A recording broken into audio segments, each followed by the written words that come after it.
The teachers are like, well, you got to pick your career. You got to pick this or what you're going to do, blah, blah, blah. You got to start thinking about this. And I'm like, but why? Well, why do I got to pick one?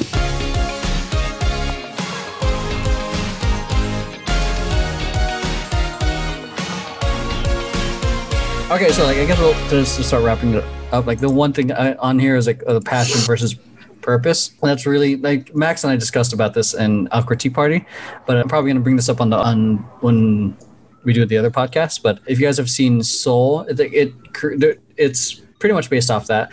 The thing you're passionate about isn't necessarily the purpose you have in life, in a sense. Mm-hmm. So I guess that's an interesting conversation because a lot of people think that your passion is going to be your purpose. This is what you are meant to do because you love it so much. But in reality, it might not be. So, and that's for some people, they might be passionate about, I don't know, rocks, but they're rocks. But their purpose is for something greater because they have the natural ability to.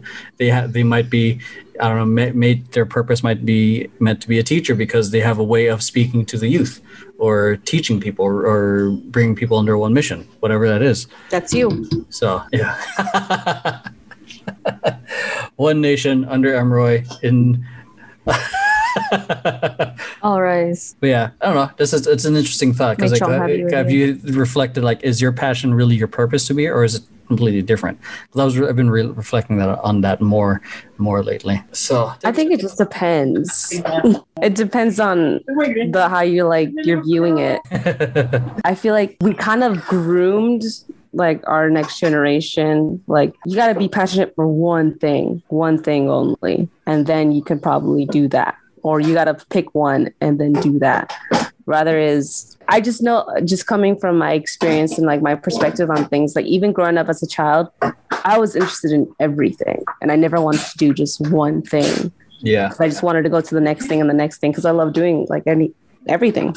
Yeah. And so and even with the teachers, they're like, well, you got to pick your career. You got to pick this or what you're going to do, blah, blah, blah. You got to start thinking about this. And I'm like, but why? Well, why do I got to pick one? Yes, I love dance with the passion, but that's not the only thing that makes up me. Yeah, we're not one dimensional.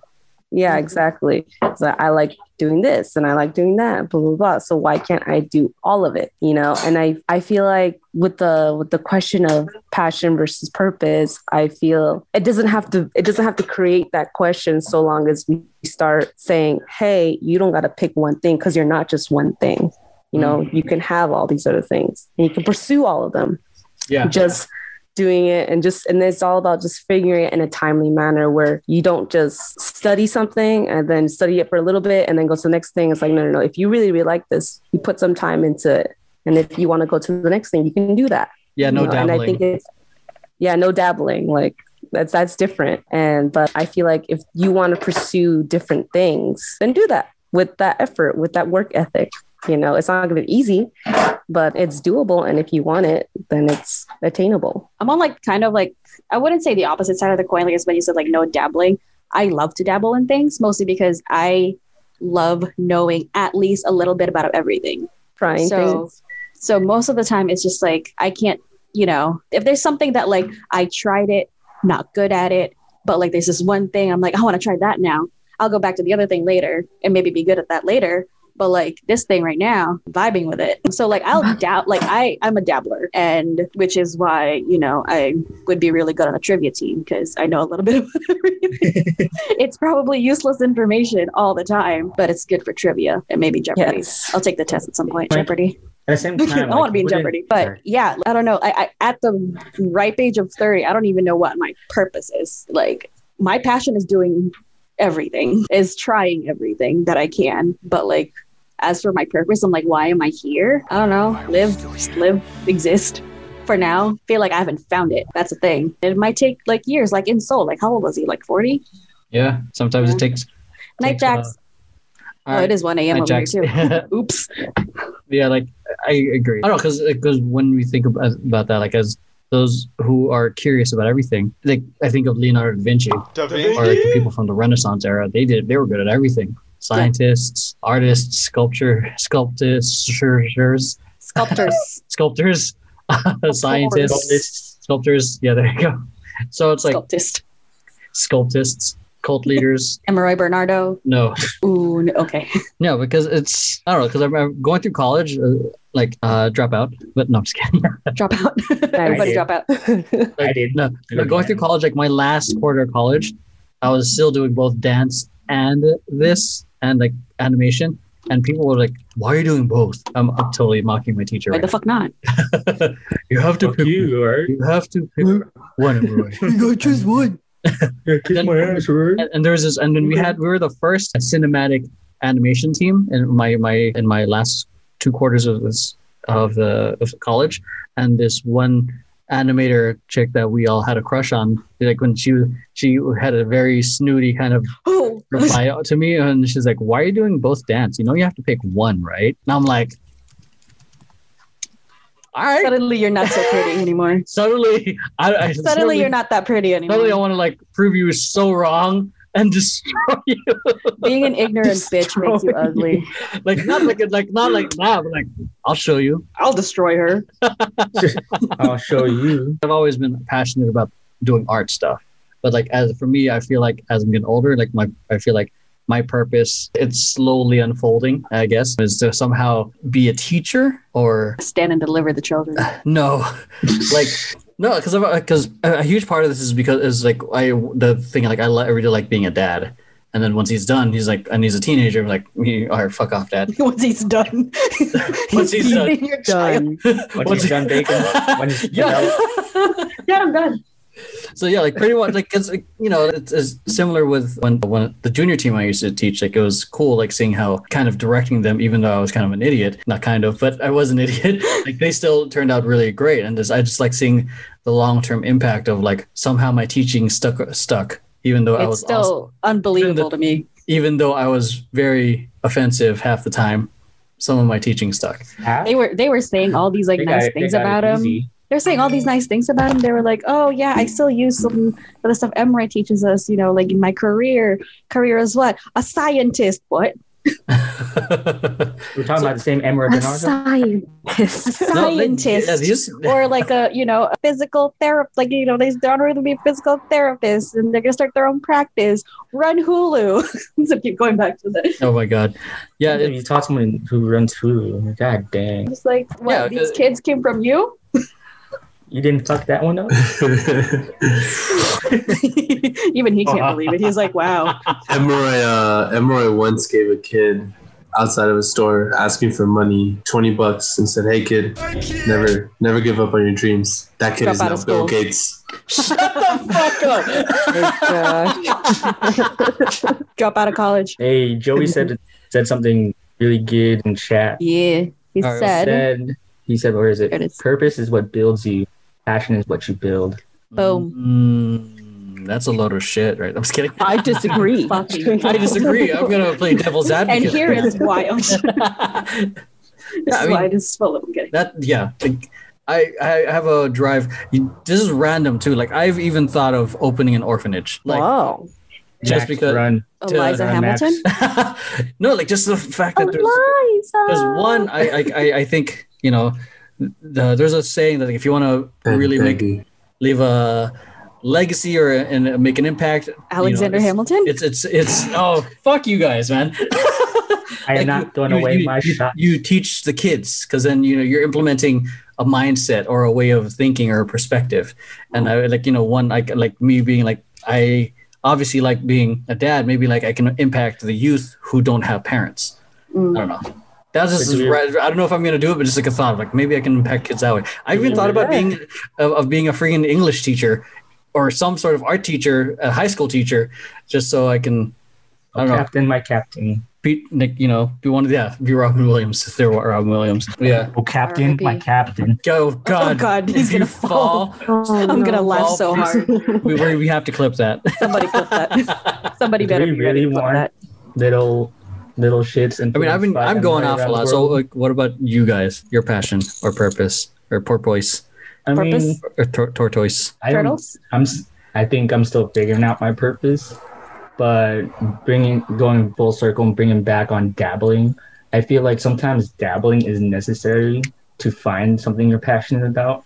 because if I didn't dabble in dance, I wouldn't have found that passion in dance.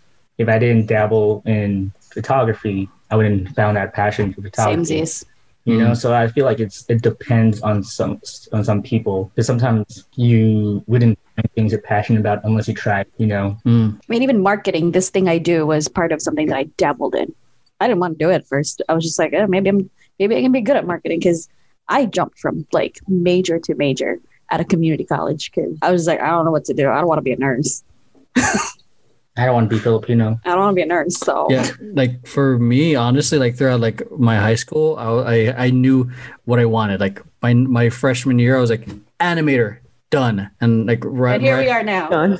Like literally like 3 weeks after graduating, I went straight to college and graduated on time and all that shit. So and then he started hitting on me on MySpace. That was like, oh my god, were you on this top 8? Yeah, what's MySpace? Fuck you. Get the fuck out of here. Get out of here. But yeah, like MySpace. The thing is, I used to be so snooty about like, oh, you don't know what you want to do in your life. Oh, I would have hated you had I known that. Yeah, that's what. Like, I would have strangled you. It's like I know what I want to do. Like I have like I thought I had life figured out, and I'm got a degree in animation. Now doing advertising and marketing. Animation. Those people are little shits. It's like, okay, you got your shit together. Let me work on my own on the way I want to work on it. Yeah, I was like a judgmental little prick. Like, all right, you said it. I was thinking it. You were thinking it. So, Diego, were you gonna say something? What's MySpace? Okay. What's MySpace? Fuck out of here. Mute his ass.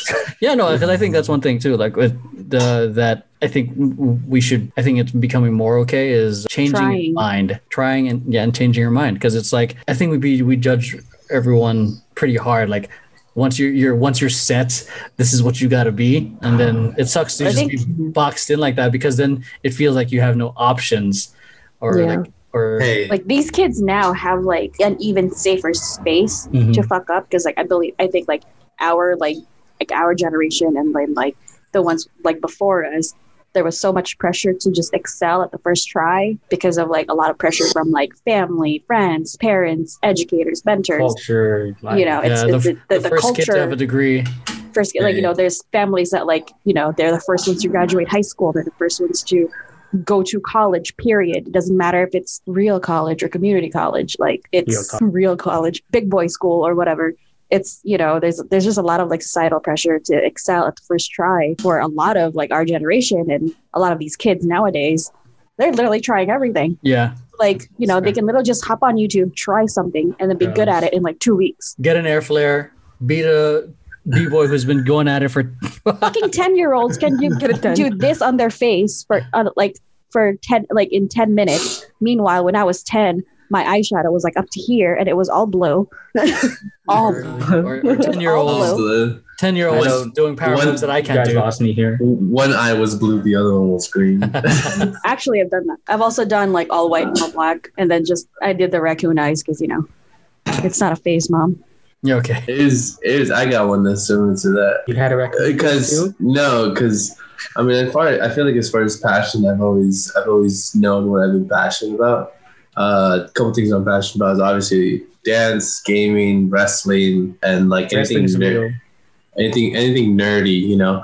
And as a kid, I always enjoyed this stuff, you know. And I kind of did some of it. As a kid, I used to dance at parties. As a kid, I used to watch wrestling. As a kid, I used to read comic books and watch the shows all the time. And then I kind of died out of it.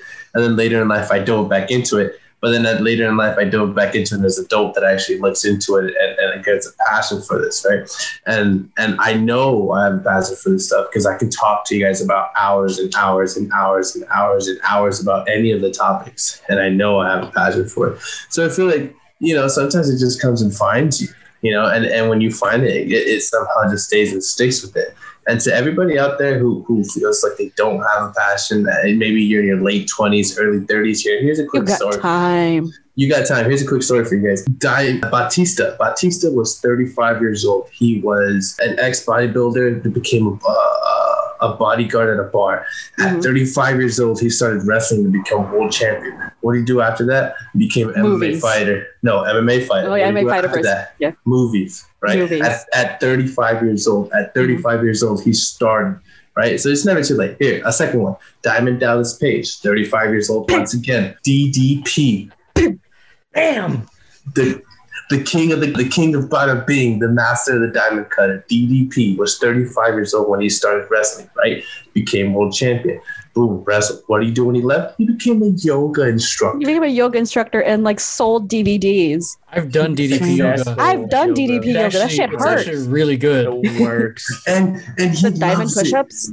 And he loves it. And it's like, I mean, that. Oh yeah, I watched those, and he was just having so much fun filming. I was like, I was like, at some point, I was just sitting there like watching. I'm like, I'm not even working out anymore. It's so interesting seeing the evolution of people, like when they switch. You know, like going from this one extreme to another ish. Yeah, like The Rock. He went from a skinny, scrawny football player to like this yoked freaking. But like actor. Yeah. Yeah, he's like twice the size he was when he was wrestling, dude. He went from a pebble to a rock to a boulder. To a boulder. You mean the boulder on Avatar? I'm kidding. Okay. What was it? Okay, so this does bring up a question for me though. So like, okay, so you found your passion, apostrophe S, or like apostrophe S, like, like parentheses S, so passions. Asterisk. Would you, like, do you think you can or want to monetize it in some way, or like do it as a job, or like, I mean, you guys dance. That's part of your passion. And you guys get paid for it every now and then. B-Rock is a photographer; he gets paid for it. I mean, the thing is, I have like a day job that isn't like part of my passion, but like it's my job, because my thing is like stuff that's like my passion. It's like it's either like makeup or hair or some of those other like bullshit, like cooking, baking, and everything. I love doing that, but if I were to do any of that as a job, I will hate it. I will stop doing it. I will stop liking it if it becomes a job for me, because I don't like dealing with people. Then you also have to meet a demand on. I don't have to meet a demand. So like, like just the shallowest example would be like, let's say if I wanted to be like an actual working makeup artist, like if I did somebody's makeup, they're a dumb client and they're like, well, I want pink blush. It's like, bitch, pink blush doesn't look good on you. Take a peach. They're like, no, I want pink. Go be a clown. This doesn't look good. Well, this is what you wanted. Yeah, you said you wanted pink. You pointed out the exact blush shade, and I said did not look good on you. Like, I don't want to deal with that. I don't want to deal with clients. Period. If I was on a level beta dancer and I knew what I knew, I mean, I would. Joey, I wouldn't mind monetizing. If I, for instance, was a wrestler, like if I somehow got to the business and I knew what I knew and they started paying me, like I wouldn't mind. Honestly, wouldn't mind. I mean, I get paid to do what I love. Why would I not want to do that? And I feel like within what I like to do is like to get paid to do that. I feel pretty easy. Mm-hmm. I think it just depends on the individual and like what they want to do and stuff. Like with me, I'm like devil's advocate for Max's answer, because I'd rather have a job I love doing. Because because why would you want to stick yourself somewhere like, I hate this. It's a paycheck. Because like me currently being a photographer, like my goal, if I could choose a photography job, is to work for the Lakers as their photographer. But right now, it's also networking. If you guys see my Instagram, I deleted all my personal posts, like my personal post photos and stuff, and just strictly work.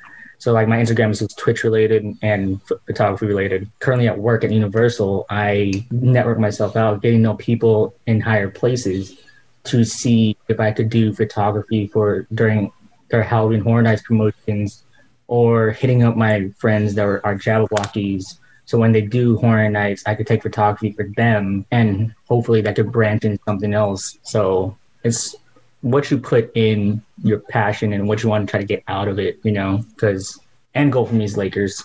Yeah. It's always been the Lakers, either a basketball player or a photographer. Oh shit! When did Joey get here? What the? All right, fuck? so look who's here. So happy birthday! I just want to say happy birthday. Your freaking podcast was inspiring. I was like eating there. I was like, Oh. Wow. Wow. So we're gonna try because I like what we're talking about. I kind of want to like have your take on it because I like what you said about your dad. Now we are back.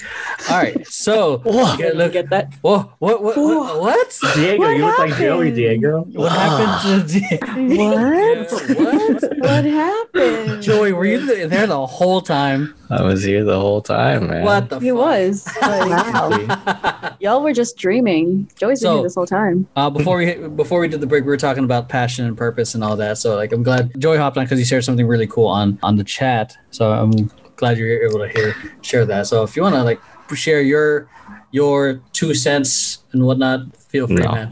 You have Just 19 minutes. He's just here. He's just like, He's just here. He just wanted to say happy No, birthday. I actually hopped on to say happy birthday, B-Rock. Oh, you're Hey. awesome. The thing he was talking about was when we were talking about purpose and everything, like what affects you. We were talking about my dad. He had like, I'm not sure if everyone knows, but I'm an immigrant. Now I'm American. That's crazy. Citizenship test, though. Yeah. Well, until they ask you about your taxes and you're like, I didn't Oh, you pay gotta them. be that now. About to be an American. Like, you're almost there. Did you pay last year's taxes? Like, I got a refund. But yeah, he lived in a certain province where like it was either be a farmer or work in the factory, get drunk. That was it. So he Rinse, repeat. he just wanted out of that, and he's like, nah, man, I'm gonna become an engineer. And then he had choice between Japan or America, which is funny. And he took America because of Disneyland, is what they Oh. tell me. That's probably There's Disneyland in that's a great sell. I mean, Disneyland in Tokyo. So Disneyland, we see you opening soon and need some fresh entertainment. oh yeah. Wait. Oh, Okay, so Is Disney taking back their artists, or are they gonna have to re-audition? I think. Well, our article said I like think any worse. furloughed employees are being brought back. They didn't say which ones. They probably did. Like it was probably like the regular cast members, like actually like working the rides, the restaurants, and everything. I don't know if it's if Okay. the character actors are also. Okay, so to brought also back. add a little more clarity on the theme parks, because right now all the news outlets are saying they can reopen by April 1st. Mhm. It's not guaranteed. We're gonna be reopening by April 1st.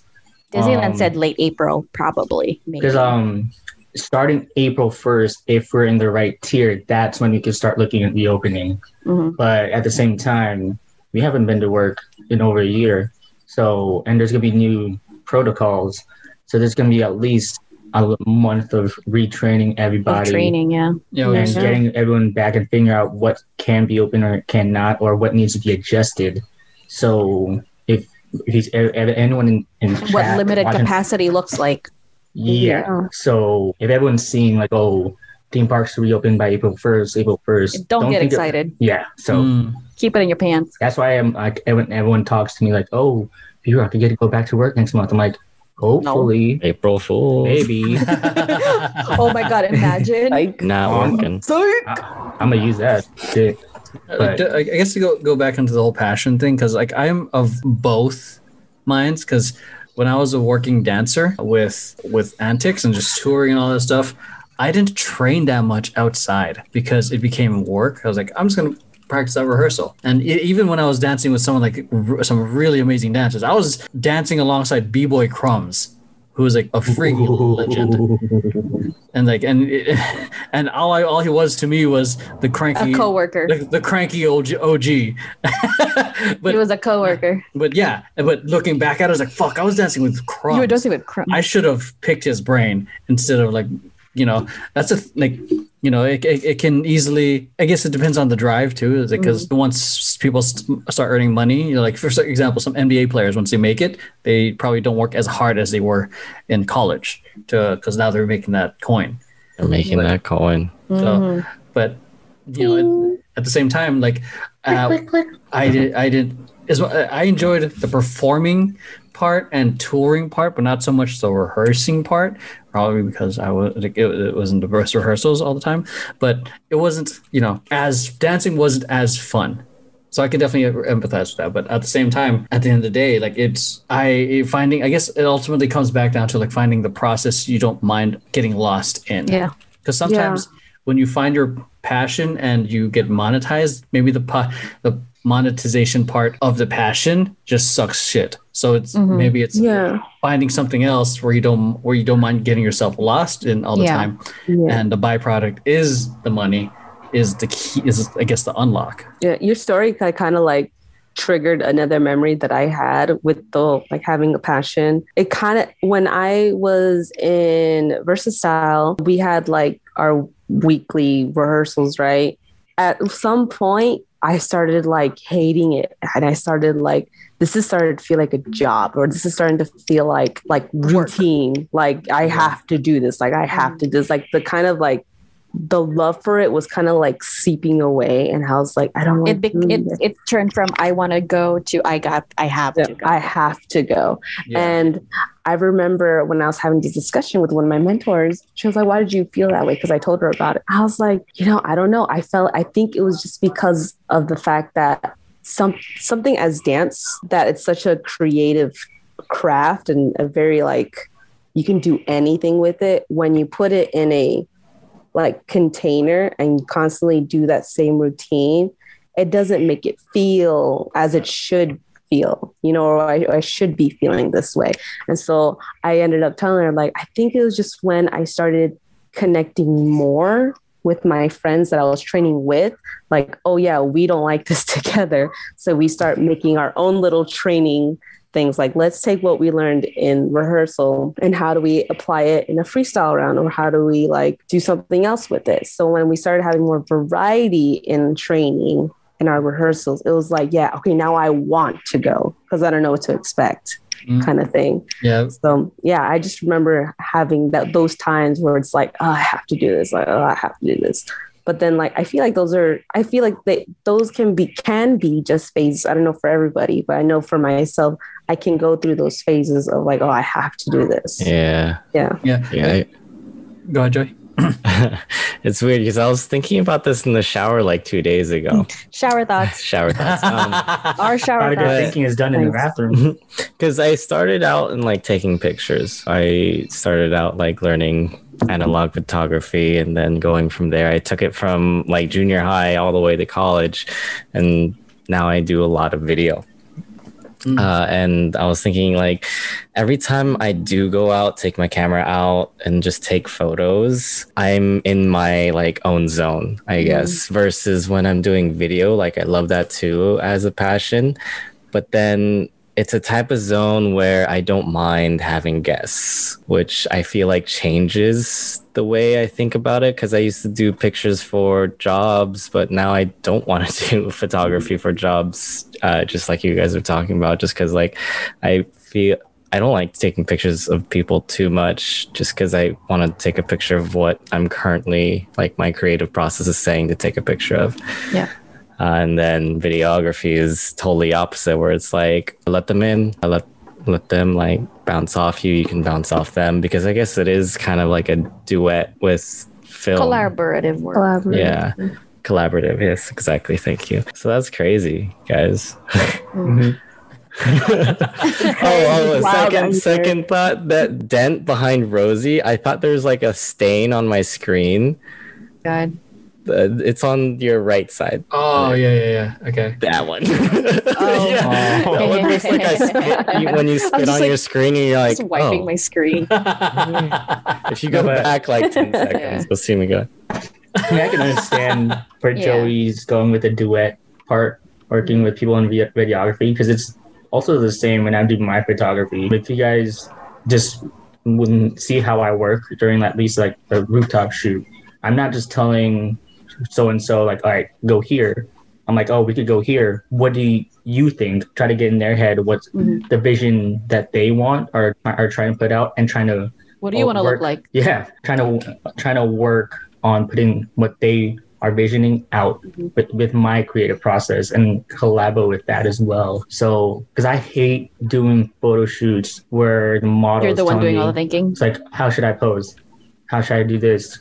I'm like, what do you feel? Because I like doing shoots where we're both working together. Because I like to give my models like a lot of free reign with wardrobe, with their posing. Like, give me an idea and I'll work with that idea and frame it in my head and frame it at the location. And then that's where you get a lot of, like, at least with me, a lot of my magic out, and you get a lot of those good shots. So, and I feel like if the model like themselves have some sort of creative input within the shoot, they will be a lot more comfortable. They can actually do their best work. Because like a lot of people think it's just like, yeah, no, stand there and pout at the camera. I'm like, no, it's not. I've been on both sides of the camera. I'm like, oh God, I hate them both. I hate being in front of it the most, but I'm just like, this is hard. Yeah. Yeah. And it also adds more, like, it eases the tension when you're able to work together, and you're able to make the shoot more fun for each other, because like you're just bouncing off each other's ideas and having a good time, because like you're not taking orders from one side is not taking orders from the other, you know what I mean? It's not giving orders or giving directions like, all right, let's try this, what do you think? All right, let's try this next.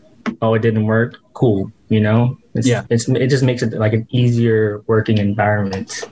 To kind of bounce off what Rosie said, like there's I don't know if you guys listen to Tony Robbins, like there's like 7, like one of the basic human needs is like stability is definitely one of them. We need to feel safe, like be okay with where we are, but we also need variety. Like we need both, you know, because like when, you know how people say you just, you know, stay your lane or whatever, like do one thing, but like you have to really pull from both sides. Like you have to be stable, like feel like there's a routine going on, but you have to have that stability to help give you freedom to create some variety, because variety is the spice of life. It kind of gives us, you know, it's what gives us the excitement. But without stability, variety is stressful because it's unpredictable. Yeah. Chaotic.